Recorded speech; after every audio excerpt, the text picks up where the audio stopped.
Hi. I want to, first of all, I just want to say thank you, thank you, thank you to Tandem Press for having me out here. I have been having a blast for the last 5 days, making probably more prints in this short time than I have in many months. It's been amazing to work with all the printers there, the whole staff. Everybody's been fantastic. So thank you, Tandem, and thanks for coming to the lecture today. Tim just gave you most of my basic background information that I think you need to know. So I'm just going to get straight to the slides. Is there anything else that I need to tell you? No, that's about it. I'm from Santa Fe, New Mexico, and went out to New York for college, where, as he said, I studied anthropology. It was a basic liberal arts education. I went to Columbia College. Didn't know that I was going to be an artist until much further along. In college, I was doing a lot of visual arts, but really started focusing on it when I graduated and thereafter. So let's just go ahead and start with the slides. I arbitrarily picked the year 2000 to start because it seemed like a good round number, and it also starts with the work that I can very directly put my finger on it and say, okay, this is related to what I'm doing now. I think that there are always some odd cards in there and things that don't fit in a really linear way. But I was doing a lot of work that I thought came directly out of my experience in anthropology. I thought it was so anthropological, and it's really not in any academic sense. But I was looking a lot at maps and places. As Tim mentioned, I had done a lot of traveling and studying in different places, and was really interested in how different places are communicated, mostly through writing in the anthropological sense. And then in my own work, it was mostly through visual formats. So I was working on mapping in a very loose way in several different media. This is a print collage. I also started here because it illustrates one of my modes of working. The whole piece measures about 4 feet high and 11 feet wide, and is all built out of different etchings. Most of my work is straight up drawing or print based, and I work in various print media and etching, woodblock. You'll see some lithography, some silkscreen in the course of the slides. But what I've done here is something that I do often, is taking an etching plate, working an image into it, printing it out several times, working it over again, printing it out several times again, working it over again. So it develops a kind of history that often mimics the history of the place that I'm referencing in the work.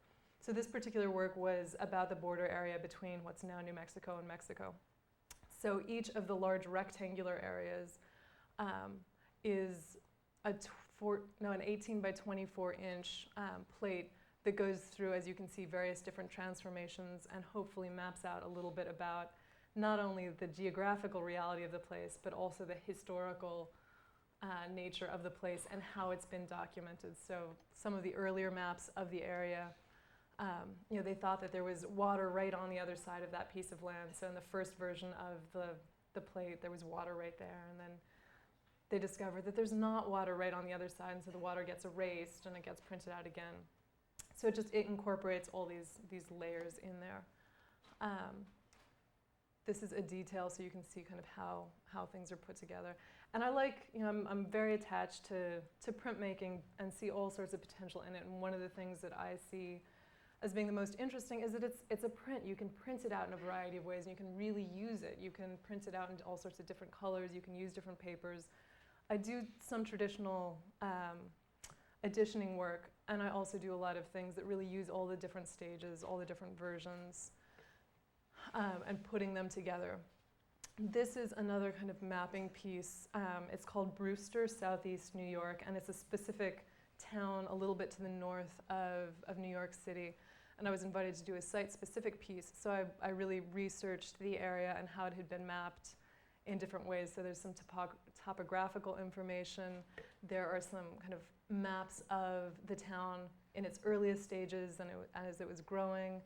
And these are some etchings on different Asian papers, and then silk screens and ink drawings on vellum, and they're all sandwiched together and attached. This piece is called Civilization Organism. And again, in what I thought was a very anthropological vein, I was interested in how urban centers kind of were born and grew and evolved, and the parallel between that and so many different models of growth that you find in the quote-unquote natural world, and this kind of division between man-made construction and natural structures of growth, and the parallel between them. This is a theme that kind of recurs over and over again in the work, and you'll see that as I go on, I hope. But this is 6 feet by 22 feet, and it is all, I feel like I'm coming in and out of the mic, sorry. It's all etchings that are done on a series of small 6 by 6 to 14 by 14 inch plates that are, again, pushed through several different stages and then cut up and collaged together to form what kind of mimics a little bit of lichen or mold or some sort of natural growth. And then as you get closer to it, you really see it break down into a more recognizable urban city grid structure. And then it's actually attached to a backing paper. So in this collage process, I finally decided that I didn't necessarily need that last backing piece of paper, so things kind of jumped off. And this is around the year 2002. This was actually when I was at the Skowhegan School for Painting and Sculpture up in Maine. So these are all wood blocks. There's a little detail here so you can see a little bit better. Maybe we can get some focus on that, what's going on. And again, still thinking in the vein of maps. For me, it's what's so interesting about maps, aside from there being just gorgeous objects in their own right, they carry so much information, and it's so carefully chosen. What do we put in a map? A road map only has certain things on it. It doesn't have the trees. It might not have the rivers. It might not have what happened on this street corner last week, but it does have where the museum is, or where, it depends obviously on what your focus is. So I realized that more and more what was coming into my maps was obviously a very subjective choice. And this was closely following September 11th. It's not a map of that event per se, but also following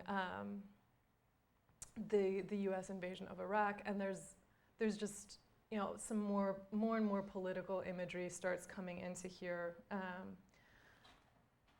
I think these little helicopters toting around a kind of circular object that is, in a way, like a big globe that's all tangled up in this kind of technological mess. It's modeled after the bomb that was built in Los Alamos and dropped at the Trinity site. So it references a couple different things in there. And obviously there would be a big problem if these helicopters really were carrying it like that. They would get into some trouble. But I like that image, and so I kind of extrapolated from that and did a larger piece. This measures about 6 by 9 feet, or 9 by 6 feet. The bottom image is a large wood block. It's about 4 by 4 feet. And all the little helicopters are printed in wood blocks, silk screen, some etchings, and connected to the main body by drawn-in chains. And it's called The Weight of the World.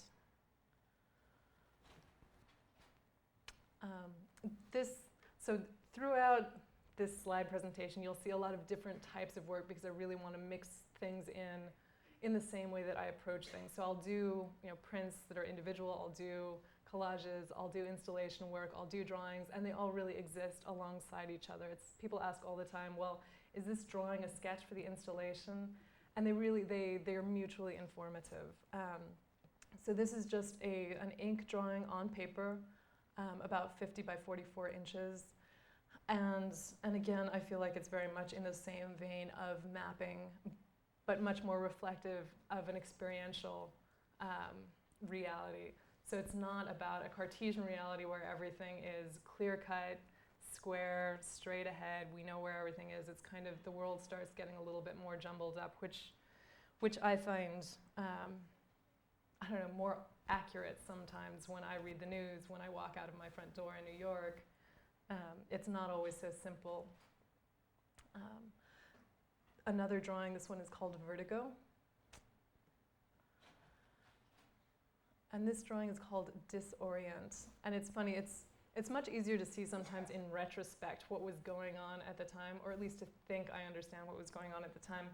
And when I look at things like this, when I see a bunch of slides together, I go, God, isn't it obvious? I started just getting more and more into focus, and I feel as though it was almost kind of taking a camera from way back and looking at the city structures way off there in the distance where you can make out the intersections and the streets, and then you kind of get closer and all of a sudden you can see individual aspects of that larger structure starting to come into focus. So you see the roads and the satellite dishes and the buildings, the architecture.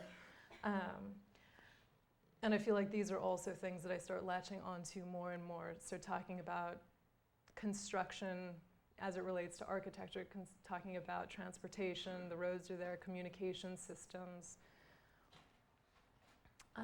This is another installation where, the one that I showed you before in black and white, I feel like this was really the next jump. This puts us at about 2004. And it's called A Place for Everything. But these are all woodblock and silkscreen prints, and they're all individually cut off. So this kind of loses the paper frame that the previous installation had around it. And you'll see, I'm really interested in kind of trying to make these installations interact with the space in which they exist. So this is another installation, but using many of the same elements, and I wanted to put these back to back so that you'd really see how things change depending on the context that they're in.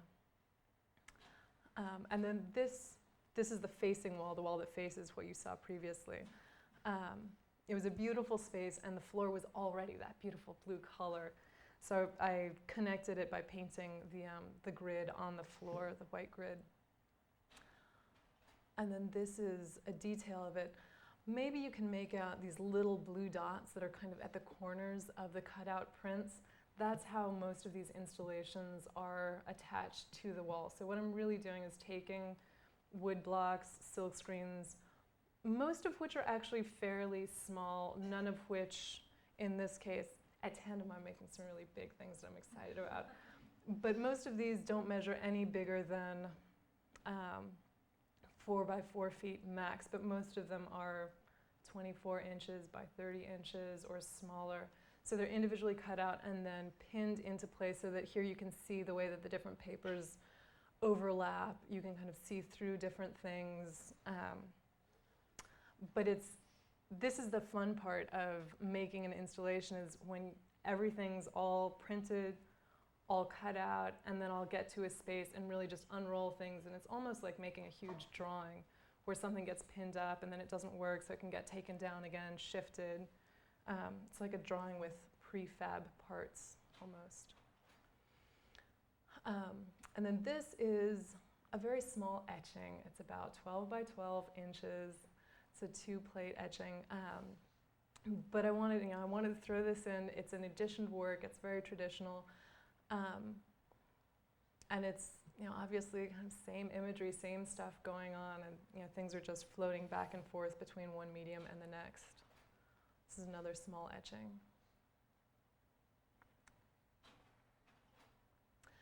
And this is an ink drawing.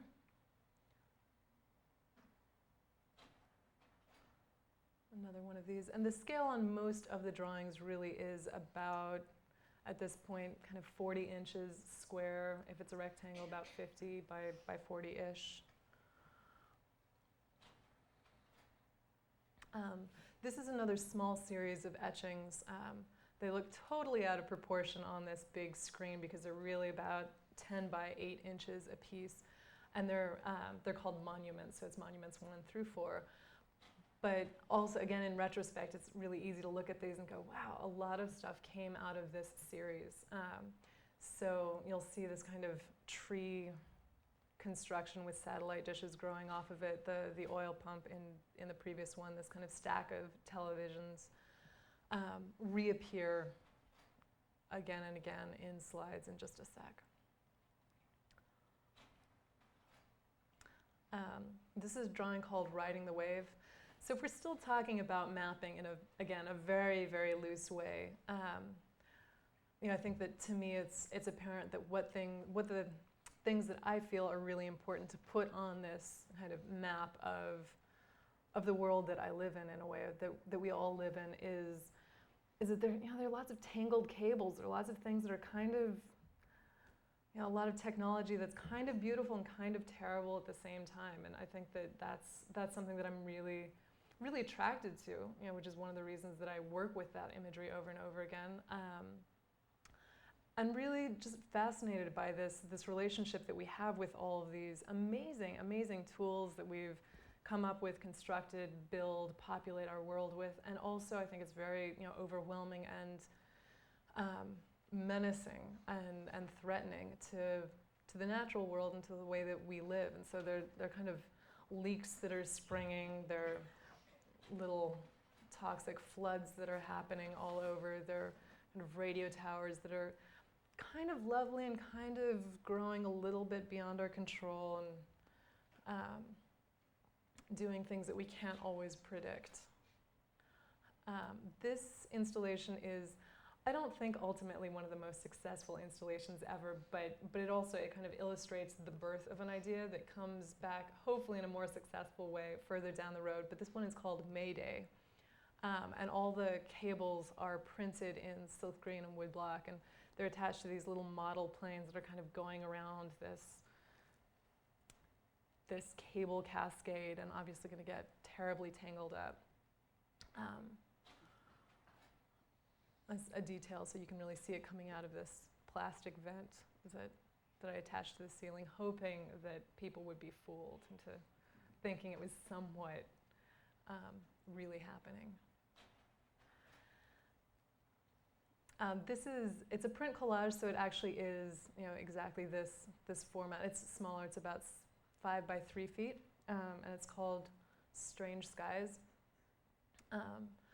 But I wanted to show here also how kind of the same imagery appears often in different pieces. So what I'll do with a lot of the print work is I'll incorporate it in a collage and then incorporate kind of the same cloud elements into a larger installation. Some of the tires that you see in there, I think maybe you can see it better in this version, have appeared in previous installations. So these things really get cannibalized and reused.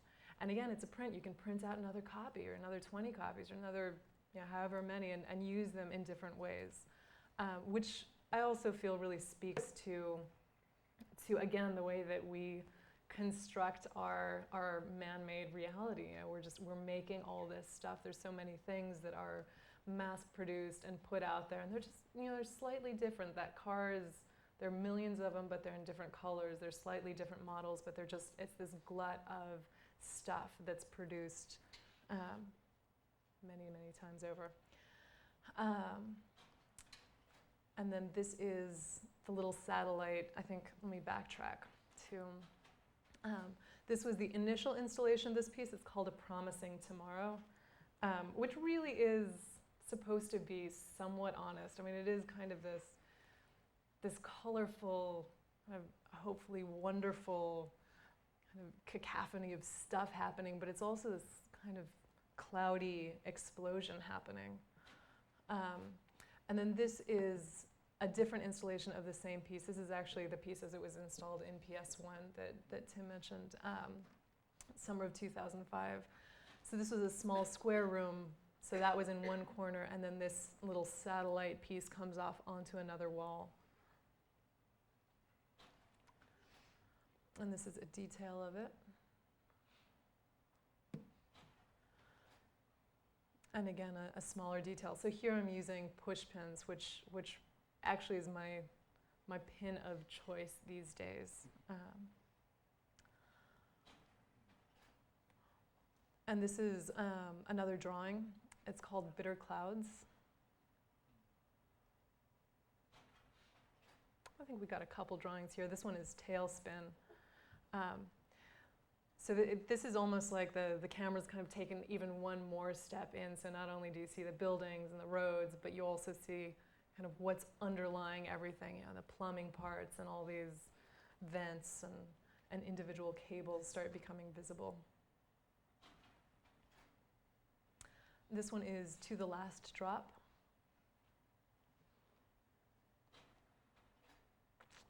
And then this installation is called Vertigo, and is obviously incorporating a lot of pieces that you probably are pretty familiar with by now from other installations, but it's built upon. So, you know, where the vent was in the Mayday installation earlier, you know, I walked into this space, and I think I'd walked in there about at least 10 times before, and probably never looked beyond, you know, 11 feet where the wall stops, because it's painted white, and that's, you know, what you're supposed to see, and what you're supposed to see is right on the wall. And I realized that they had all this amazing kind of pipes and vents and ducts up top. So I attached some vents to the actual vents, and had those kind of that, you know, that spilling stuff, cables and other prints coming out of it, and really, you know, attach some things to the ceiling to try to make people notice all this other stuff, and hopefully get that to interact and do part of the work for me. This one is called Fallen Giants, and measures about, it's 10 feet high from its lowest to highest, and it comes out about 7 feet and 2 feet as it wraps around the corner. And it also comes out from the wall about a foot. So at this point, I'm using almost only Mylar. At some point, I kind of shifted over from paper, which I love, but it's very delicate and kind of sags and does all these things that are beautiful for some purposes, but more and more I've started using things a little bit three-dimensionally, and it seems to hold up its own weight a lot better. But there's the little stack of TVs that started out in that etching a while before. And I think here it appears again in a piece called Mirage. And this is about 9 feet tall. And these are all wood blocks in here.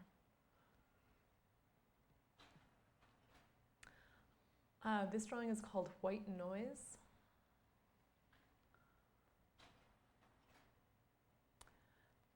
And Miscommunicated. And then this one is Too Many Leaks. So again, it really is, it's bringing too many leaks, which I think is basically what we're doing. So there are all these little toxic kind of spills coming out of the corners. And this idea actually is, I think, repeated in the next few slides. This one is called Excerpt from the Flood, and it's actually in addition to print. But it's mostly printed. There are a couple layers of printing on the paper itself, and then several layers that are printed on Mylar that's cut out and adhered to the surface. But this idea of this construction that we're building that's also spewing, that's also drowning in the thing that we're spewing, it's kind of this cyclical thing that we're very involved with. So this is another excerpt from the Flood. But I think that this notion of, you know, our being very involved with a natural process is something that I'm interested in. This piece is called Unnatural Disasters, the Flood. And so it's the idea of all these, you've all read the news, and you all have, there's so many floods, there's so many kind of earthquakes, there's so many natural disasters that are blown out of, not out of proportion, but that just take on a whole new dimension because of our involvement with them in so many different ways. And I think, you have global warming as, we're raising the temperature of the planet, and that's contributing in an obvious way. Then we're also building right in the middle of floodplains, right where we know full well that there are going to be fires ripping through. So we really start interacting with our natural environment and kind of exacerbating the things that we see as negative impacts to ourselves. So here, this whole wave, I think that there's a detail. It's like a big tidal wave that's either carrying away all this detritus or maybe made out of all of this kind of man-made technological stuff. And it's terrible and kind of lovely at the same time. This is another smaller unnatural disasters. This is called Little Devil. And then this one is another unnatural disaster called Twisters. And it's fairly large. The height of the wall before the slant starts is about 18 or 20 feet. And what I had a lot of fun with in this one was in the upper left-hand corner, it's actually, as it gets into the slant, I put some eyelets in the prints and hung them from nylon threads. So you get, it really comes out from the wall several feet and gets a different play of shadows and kind of moves around as people are moving in the room. But this little step into the third dimension is something that I'm really interested in. I feel like things keep on almost going three-dimensional. It's still always on a 2D surface. But this is something that I'm interested in pushing. This was actually from a show that I had in September. So it's fairly recent. This is called Under Its Own Weight. And you can see that there's a little armature that comes out from the wall. It's a steel armature and leads down to this kind of spill of crumbled scaffolding, radio tower stuff on the floor. And then this next little series is kind of the evolution of a piece. This was a sketch of a piece that I put up in the studio, which I would never show to anybody else, really. But I put this here because I thought that it was interesting to see how something really gets played with and then grows into something much more full-fledged by the time it reaches kind of in a place in the outside world. This is called Blighted, and it's again all woodblock on Mylar. And there's, in the center area, you can't see it, but there's a large steel armature coming out about 4 or 5 feet. The wall is about 20 feet tall. And then this is kind of the final incarnation of the same piece installed in a different place, which has, I don't know, about 5 of those armatures sticking out in different areas.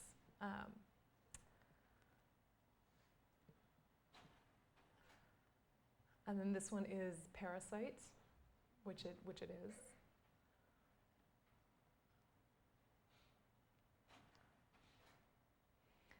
And then these are the final slides that I'll show. I think it's just a series of drawings from the last year. This one is called Carried Away. And this is the Eye of the Storm. So these drawings are getting to be a little bit bigger. This one is about 4 by 7 feet.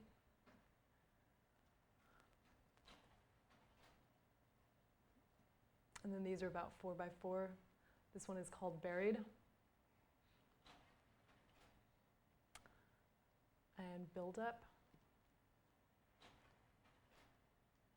This is Reaching for the Sky. And this one actually has some woodcut elements. All the kind of red and green tangled scaffolding that's sitting in the bottom left and upper right is cut out and then inlaid into the drawing. And then this one is A Land of Plenty. And that's it for the slides.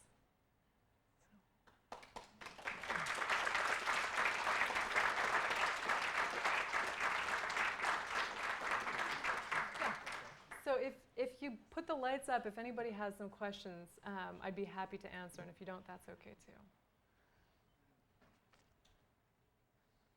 Yeah. Your compositions are all very complex and use very many details. It's very intricate. Your method when you make those paintings, do you just kind of feel it out as you go, or do you always have a general idea, a plan that you do when you do this? I think it's pretty much the same for both the drawings and the installations, is that I think I have something planned, and then by the time it's done, it's completely different from what it was. So actually, yeah, that's definitely true for the installations, is that I think I've got an idea, and then by the time it's all installed, it looks very different. Like I said, it's a question of putting things up, taking them down, shifting them around. For the drawings, things tend to evolve a lot more on their own. So I'll start out with one object. I have stacks of photographs of things that I've taken, images that I've collected that I work from roughly. so I'll do something that I'm interested in and then add something else to it, and it really evolves. And I usually work from all different sides, so I don't even know which way is up when I start generally. You guys are gonna make it easy for me. Yeah. You were talking in the beginning about all these cross-cultural influences on you, and yet a lot of the work that you are doing now is work that I think personifies urban life or urban mythology, however you want to put it. How do you see that some of these other experiences that you've had with other cultures coexist or influence or come into the play of your Yeah. career? It's a good question. I think that there's several different layers, I guess, to the answer to that question. And I think that maybe the first level is this is the world that we're living across the world. This is not just New York.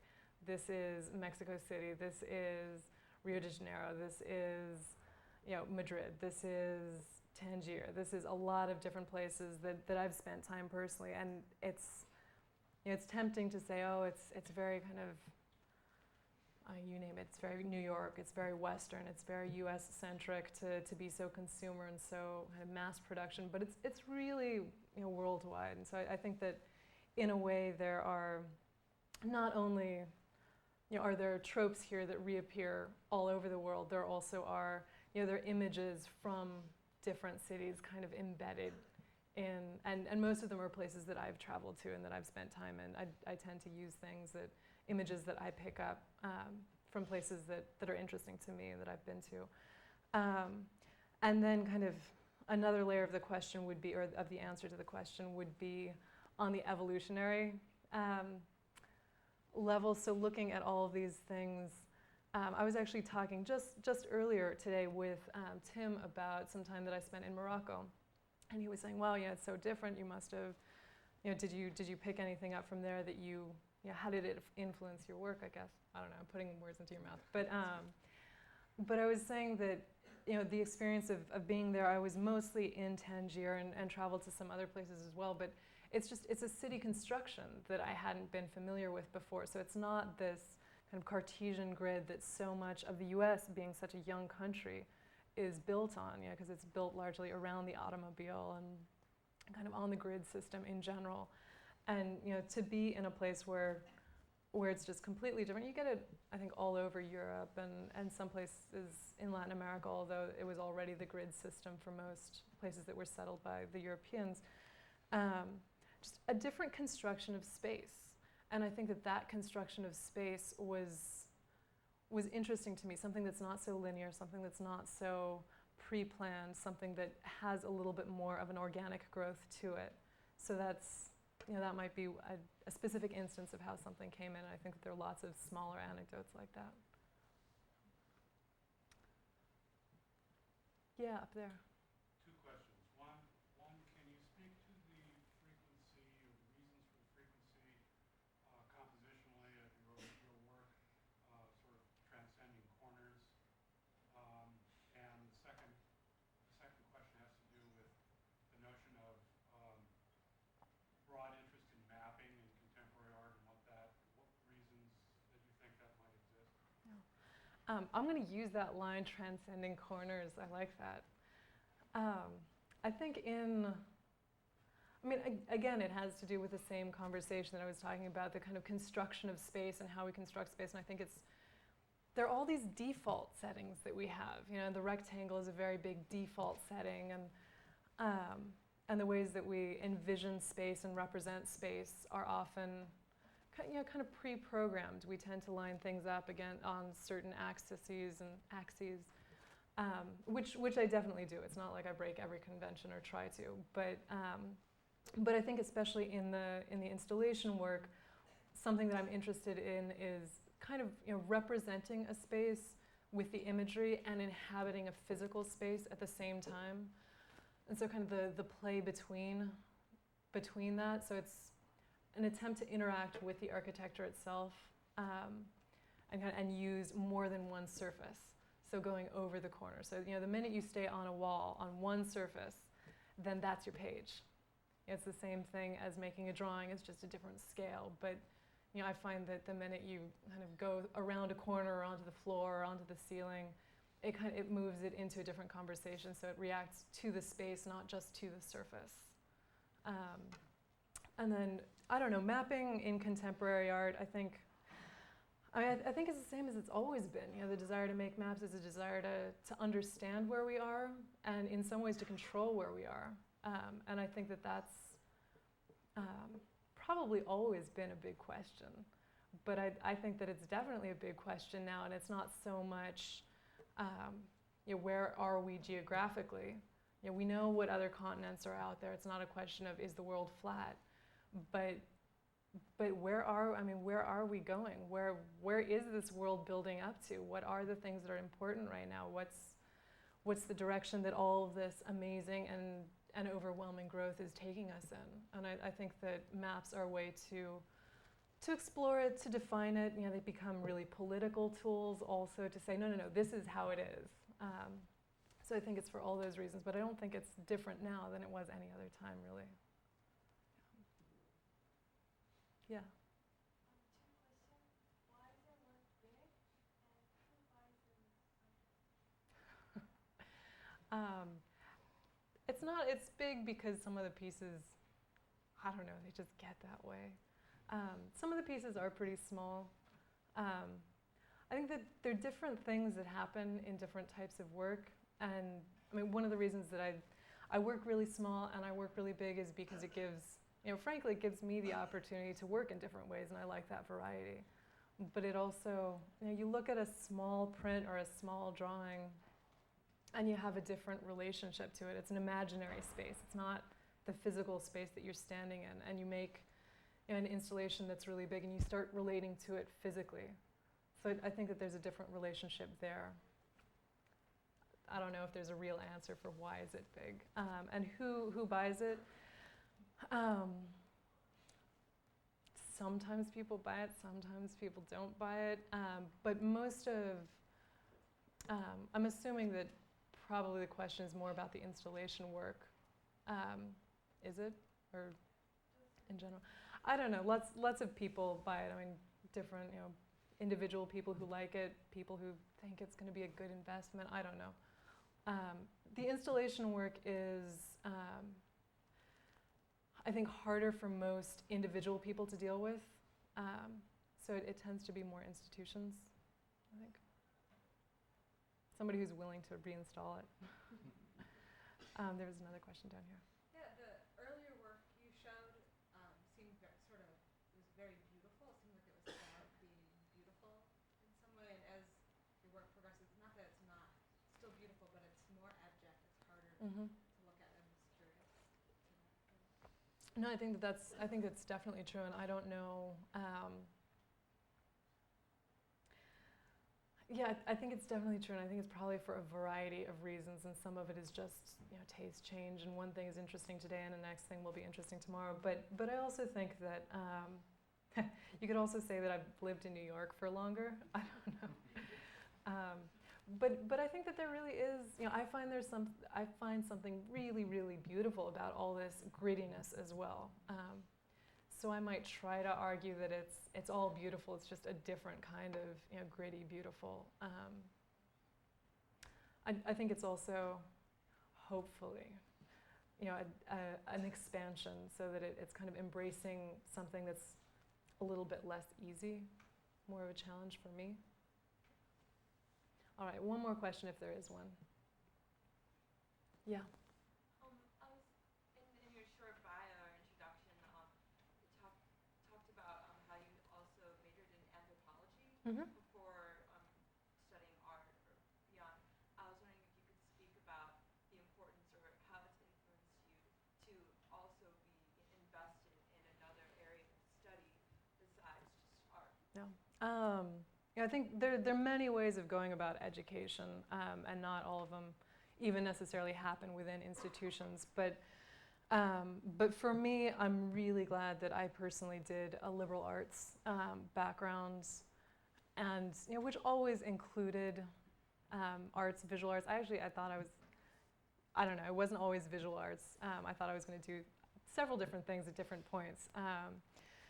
But I never thought I was going to be an anthropologist per se. It wasn't something that I was interested in going into, but it's a field where so many different things cross paths. And where I went to school was also a field where you could pretty much study anything you wanted and argue that it fit into your anthropological interest and pull it off.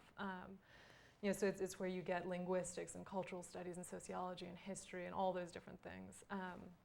So for me, it's not just about anthropology, although I think I spoke about that a little bit in the first slides, but it's also about trying to kind of be aware of other things going on and trying to read and trying to be informed about other areas, which I find vital for my own work. I think that if I were only spending time in the studio and only tuning into art, I would probably make very different work and probably not be as interested in what I do. So I think that, I don't know, I think that having a wide background is usually a good thing. But everybody's got different ways of going about things. It was useful for me. All right. Well, thank you so much.